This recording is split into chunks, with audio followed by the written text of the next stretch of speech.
I'm your host, Sade Andrews, and thanks for being with us today. A Massachusetts mother risked her life to save her twin toddlers from a moving vehicle. Kimberly Brookman reports the woman's motherly instincts kicked in when she thought her children's lives were in danger. Here's Kimberly Brookman with the story. Bound to a wheelchair, unable to walk, 22-year-old Mindy Tran's left knee is crushed, her right leg dislocated from her hip. Let's do 2 more. All because she was trying to save her twin toddlers from a rolling car. I had to use myself as a speed bump to slow the car down enough for one of my neighbors to get in and to completely stop the car. It happened a week and a half ago, just days after signing a lease at her new Lawrence apartment. She backed her Honda into the garage, put it in park, and had her 2-year-olds buckled into the back seat. When she says she got out to lock her front door and saw the car moving. I was like, what is going on? I see my daughter sitting there in the back seat, and of course my first instinct is, I gotta push this car back into the driveway. Afraid the car would go right down her steep driveway and into busy Marston Street, her motherly instincts kicked in. My daughter's my everything. They're my everything. And I don't want to see my daughters in the hospital, and I knew at that time it was either mine or theirs. New neighbors and firefighters came to her rescue, ultimately lifting the car off of her. Mindy has been in and out of hospitals and rehab centers since this happened on March 6th. She has another scheduled surgery on Wednesday, and there's no end in sight. Tighten up. Knowing there's a long recovery ahead, Mindy vowed she'll walk again, perhaps even run after those kids she sacrificed everything for. It was all for my kids. I'm just glad my kids are fine. In Lawrence, Kimberly Brookman, WCVB, News Center 5.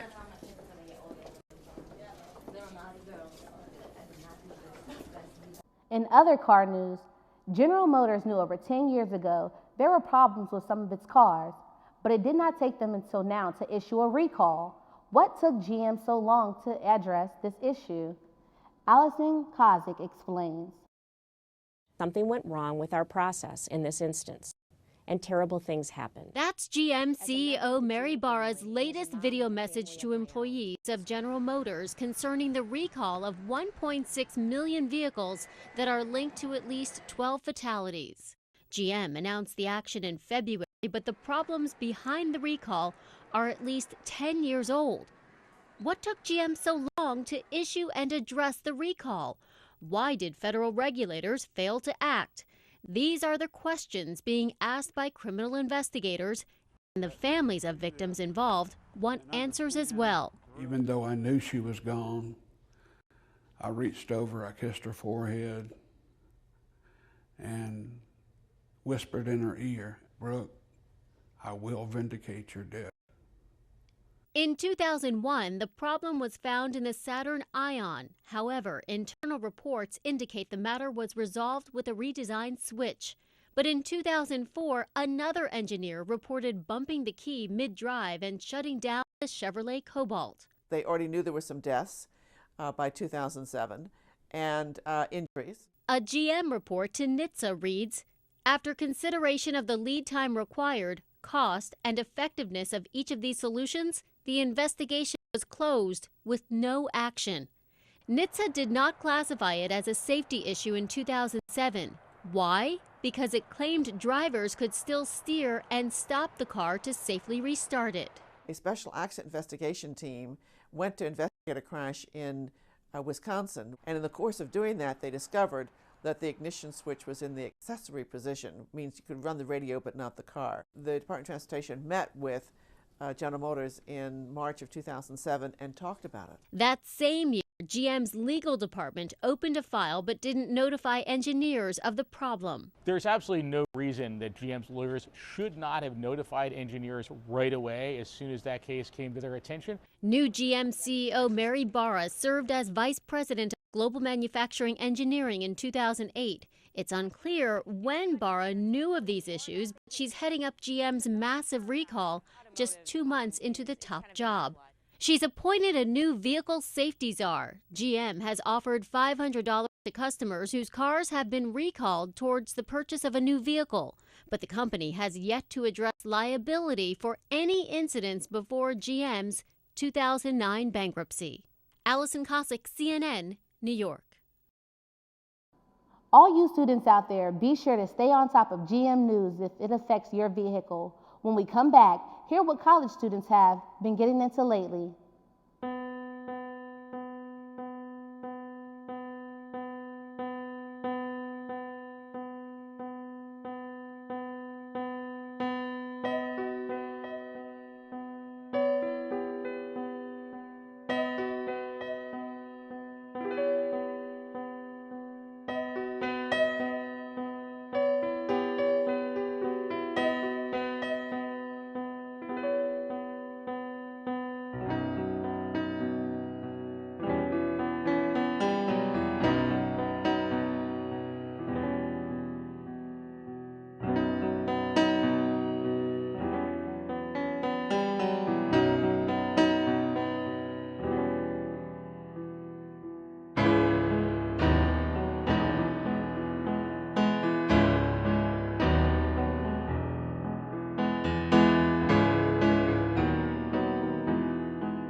Have you or your kids ever applied for a scholarship?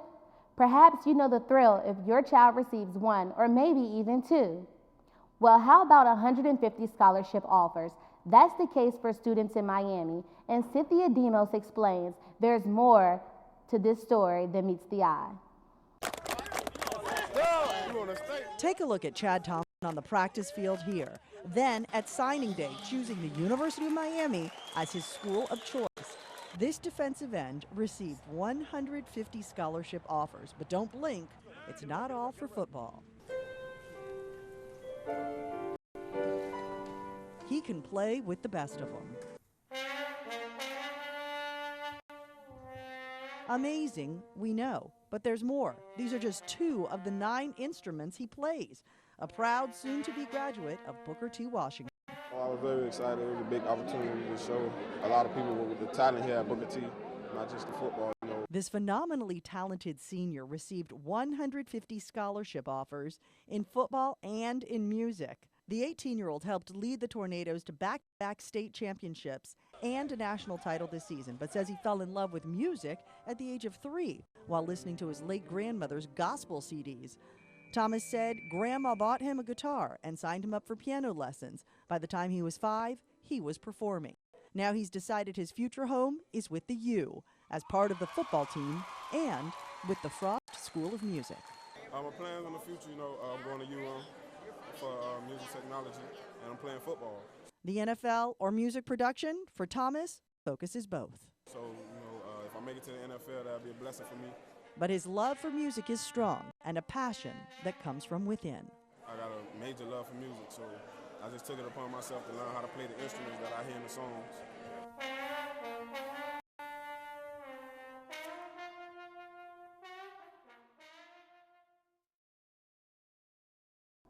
Students at Georgia Tech in Atlanta were buzzing Tuesday about a campus prank.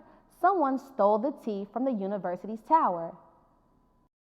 Students at Georgia Tech in Atlanta were buzzing Tuesday about a campus prank. Someone stole the tea from the university's tower. Turns out we started getting Snapchats of it and everything else, and then it was confirmed by Tech's Twitter. I had to come here and see it for myself, and now I believe it. By Tuesday evening, the tea had been recovered and a student was apprehended.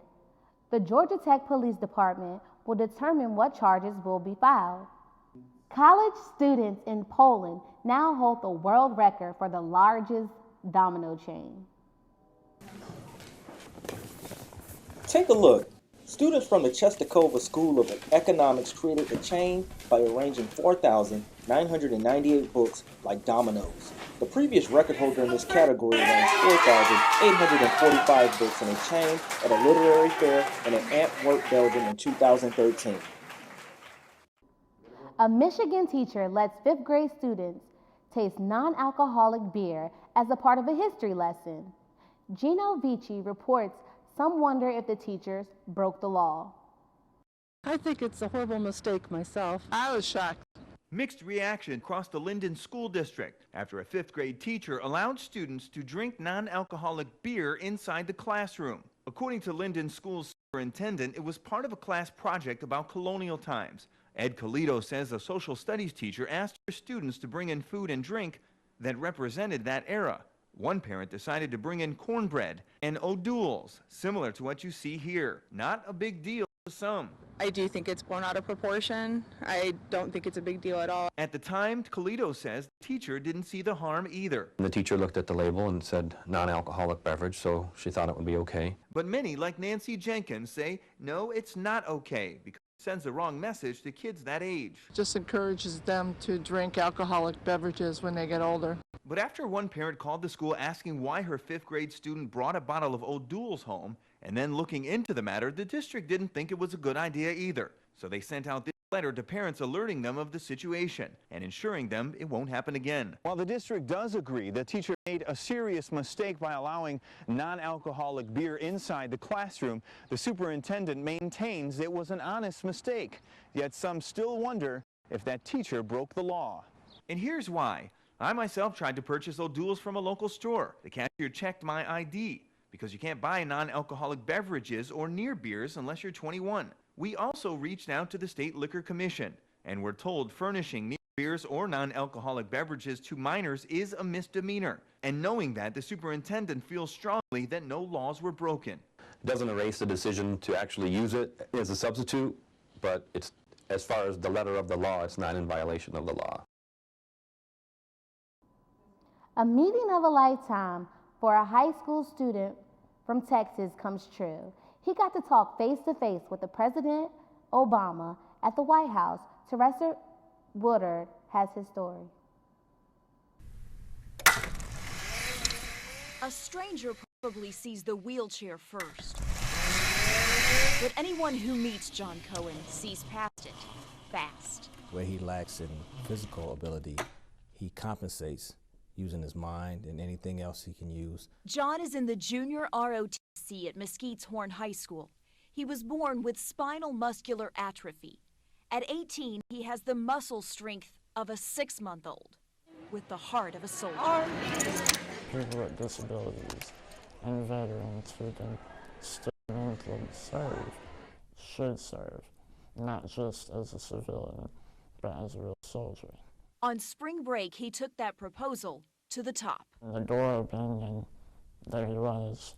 He talked to us for a minute, and then we walked into the Oval Office. John met President Obama. Starting out with, I'm very proud of you.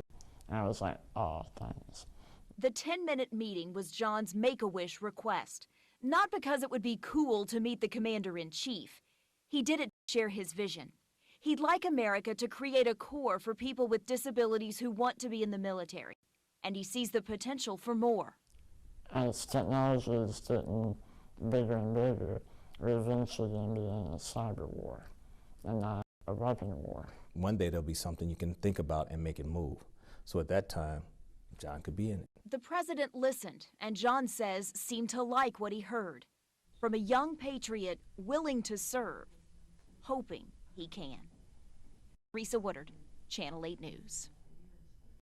Wow, a meeting with the president. Not all students can say that that's something they've done. After the break, see the technological advances the world has to offer. And then from this angle, it all makes a star. I'm a teacher. Let me tell you what I make. I make learning a privilege, not a chore. Show up And frustration, a tool, not an obstacle. I make working hard seem easy, and giving up impossible. And then we're going to turn the lights and everybody look up. I make an old subject feel like a fresh thought. Finally won. What's your reaction? Yeah! Yeah, exactly. And unconventional methods Okay, what else? common. This is their world. There's nothing. And then they die. Go ahead, go. I'm a teacher. I make more.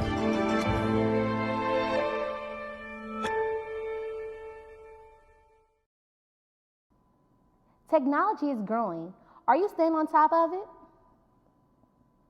While technology is advancing, Google gives us that timeless accessory that was only once a thing with Androids. Google is ready to try its hand at smartwatches with its Android Wear initiative. Partnering with manufacturers, chip makers, and fashion brands, Google is planning a full-scale rollout of smartwatches in the near future. Google built a version of its Android operating system specifically for watches. It was done with the hope that it will achieve success similar to Android for smartphones. Conceptually, the Android Wear software looks like an extension of the software that Google built for Glass, Google's smart glasses released a year ago. Android Wear will deliver notifications to the watch without you having to dig around too much for them. It will also respond to voice commands. Trending now, a chocolate pill. Yes, you heard correct, a chocolate pill. Chocolate is a beloved treat, but it's probably not something you would ever imagine your doctor prescribing for you. But there's a new study planned, using chocolate that doctors think could potentially help our health. It's not as delicious as eating a pure chocolate bar, but it sure does sound sweet. Popping a chocolate pill for good health, take chocolate minus the fat and sugar and pack all the nutrients into one. That's what researchers are doing in hopes that a chocolate pill could bring your heart some healthy benefits. Researchers at hospitals in Boston and Seattle will give chocolate pills packed with cocoa bean compounds called flavanols to 18,000 people for 4 years. They believe flavanols found in dark chocolate can lower the risk of heart attacks and strokes because they have been found to improve blood pressure, cholesterol, insulin regulation, and other cardiovascular issues. This study is sponsored by the National Heart, Lung, and Blood Institute, but to note, it's also sponsored by Mars, the maker of some chocolate like Snickers and M&Ms. Groundbreaking medical news this morning. A new study released at midnight finds that older women have a higher risk of Alzheimer's disease than breast cancer. Elizabeth Cohen reviews the findings. The breast cancer walks, the ribbons, the White House lit up in pink. I love the people around me. Like most women, Marilyn White had seen these symbols. She knew she should be concerned about breast cancer, but not Alzheimer's disease. Alzheimer's was not on my radar. I don't know why I had never paid any attention to it, but I guess in being busy, it never dawned on me. White was diagnosed with Alzheimer's 2 years ago, and it should have been on her radar and on all women's radars, according to a new report from the Alzheimer's Association. It finds that women in their 60s are about twice as likely to develop Alzheimer's disease than they are to get breast cancer. And Alzheimer's disease affects women more than men. Almost 2 out of every 3 Alzheimer's patients are women. That's me. When she was younger, White felt invincible. She was an accomplished athlete, brought home a silver medal in track and field at the 1964 Olympics. I'm right here. Now 69 years old, she wishes she had been more aware of Alzheimer's. It would have helped me if I knew stage by stage what could happen. I think I would have caught it sooner. I would have recognized it sooner and maybe been able to start a medication or something sooner. She was more aware of breast cancer and found a lump in her breast. It was cancer. Now the cancer's gone and Marilyn's a 5-year survivor. But sadly, her Alzheimer's disease won't be going away. There are no effective treatments. Doctors who treat Alzheimer's say more money and awareness can change that. They're competing with other diseases for dwindling research funds, hoping to make their case for more money for a cure. Elizabeth Cohen, CNN, reporting. New inventions are on the horizon. Oprah has teamed up with Starbucks to roll out her own brand of tea. It's called Oprah Chai Tea. Starbucks CEO Howard Schultz says the idea was a no-brainer. He sat down with CNN's Poppy Harlow to share how it all came about. Oprah, partnering with Oprah, a woman who has never put her name on any brand. And you're doing it not for your coffee, but for your tea. Right. So what does that tell us about, A, how important Teavana is to Starbucks, and B, did you need a name like Oprah to get this brand across the headlines? Well, who name a company or a person that doesn't need Oprah's endorsement or relationship or partnership? You couldn't buy this, and we didn't buy it. This is authentic because she loves tea. We've been friends for a long time. We were at a friend's wedding. She was drinking tea, and I said, you know, I think I have something better than that. And I actually sent her Teavana Maharaja chai, oolong chai to her hotel room, and that started this whole conversation. And then she came here, I invited her here, and she just got into it, and we decided to do something much bigger, create a new category, a new beverage with her name on it. She's never done this, and use it as an opportunity to create funds for youth who don't have access to education. This clearly is going to be a catalyst for Teavana. But also, Oprah Chai is going to be sold in every Starbucks store in America and in Teavana. So the awareness and trial is going to be massive, and we're going to begin reinventing the entire category. Everybody gets a chai! Was it hard to convince her to, it's one thing to get her to like it, it's another to get Oprah to put her name on it, something she just hasn't done? I don't want to sound glib, but we never have done this either. So 40 plus years, we've never endorsed or never partnered with a celebrity. It's always been Starbucks brand. So I think we both had to trust each other. These are two companies or brands or people that have like-minded values. Yeah. I didn't try and convince her or sell her. I tried to demonstrate to her that there was an opportunity to do something really good in the world. And she is so passionate about tea that it was so easy for her to embrace the category. Louisiana developers say they're ready to transform an abandoned Six Flags theme park into a vibrant multi-use area. This is what is left after Six Flags Jazzland was ravaged by Hurricane Katrina nearly 9 years ago. Six Flags has since turned the lands over to the city. Now residents say they're tired of looking at the eyesore. This week, TPC NOLA submitted a proposal to city officials to reopen the site as Jazzland. Their plans include a water park, movie theater, and much-needed shopping area. If you go down Mishu, it's like a deserted street, especially right there in front of the park. They need something to happen. We're ready for something to happen. The First Amendment gave Americans freedom. See how this woman took that freedom into her own hands.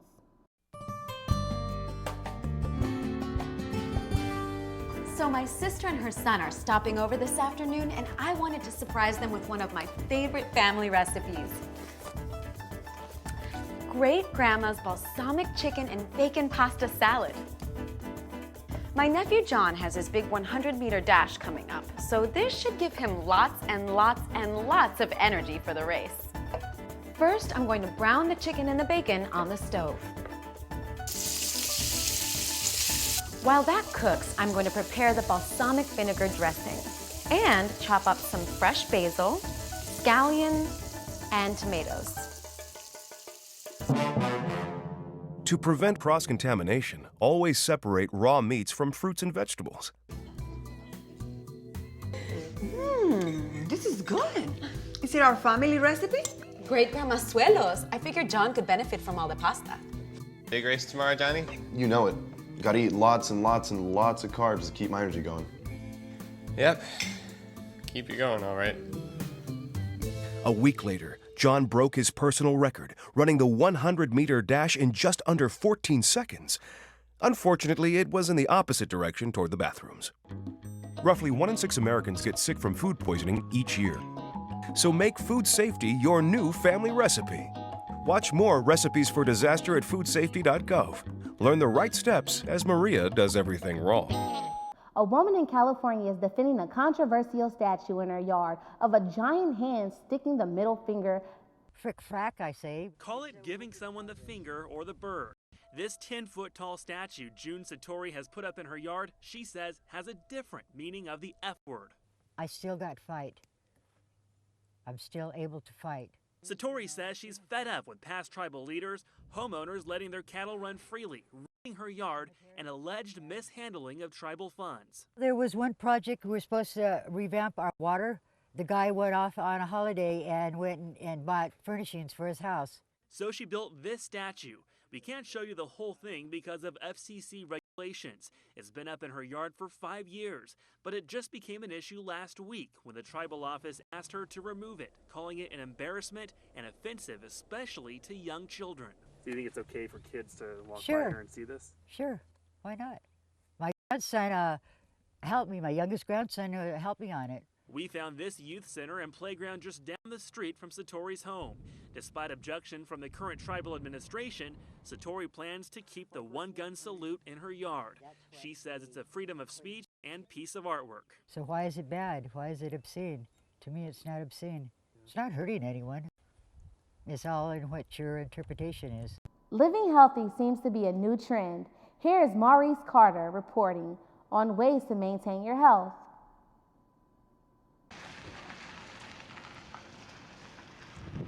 As the winter season draws closer to its end, more and more people are working out trying to obtain their ideal body for summer.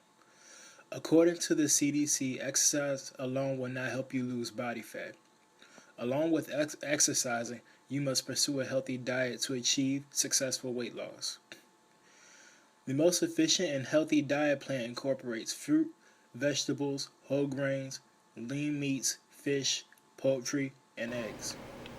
Andre Jones, a certified fitness trainer and nutritionist, provided some tips to help you pursue the ideal body composition for summer.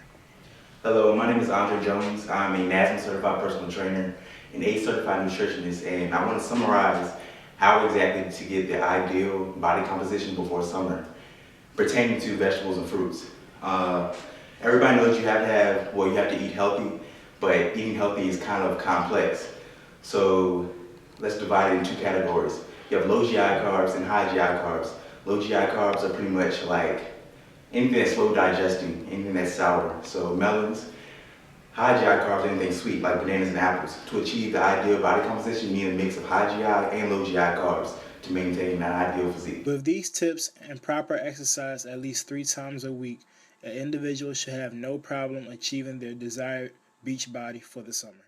So remember, along with regular exercise, a healthy diet is the best way for you to achieve that beach body for the summer.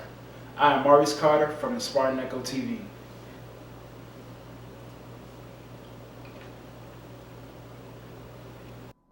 Texting and driving is just something you don't do. Don't text and drive. What more is there to say? Texting while driving is a huge problem. Americans are taking their attention off the road and on their cell phone as they drive. According to the FCC, in 2008, 18% of fatal crashes were caused by distracted drivers, which is around 2,000 people. 11% of teens also mentioned texting and driving was the cause of their car crash. While texting and driving, the driver has no awareness of the roads and puts others along with themselves in danger. Lieutenant Jim Wright, an officer at Norfolk State, will tell us the dangers of texting and driving. Second of you looking down to text someone can actually cause an accident and get you into an accident. We have laws now. Virginia also has laws now that prohibits texting while driving. So we ask that you not text and drive. Pay attention to the road. Thank you. 5 seconds is the average time your eyes are off the road while texting and driving.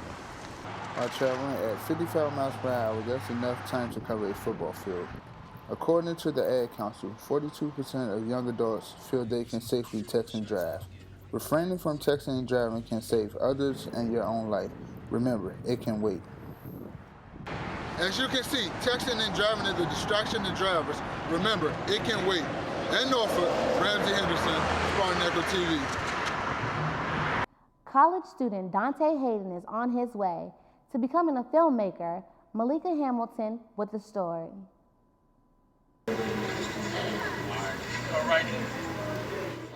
One of our fellow Spartans is on the road to Hollywood.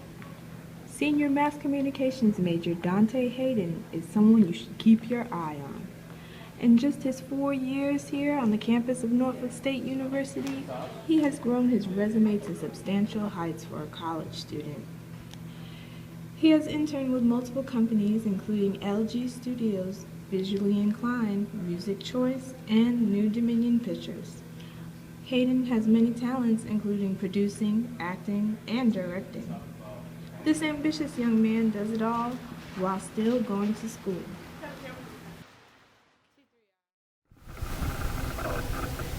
My goals and aspirations is to make really great movies, to have a center for kids 12 to 18, and to have my own production studio. Some of the roles Dante has taken on are President of National Broadcasting Society and Multimedia Editor of the Spartan Echo.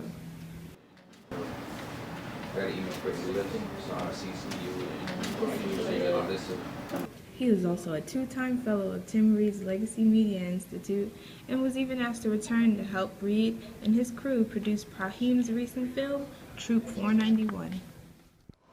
Dante Hayden is one student that you can expect to see their name in lights. This is Malika Hamilton with Spartan Echo TV. That's all I have for you today. Here with the College Roundup, Sade Andrews. I'll see you next time.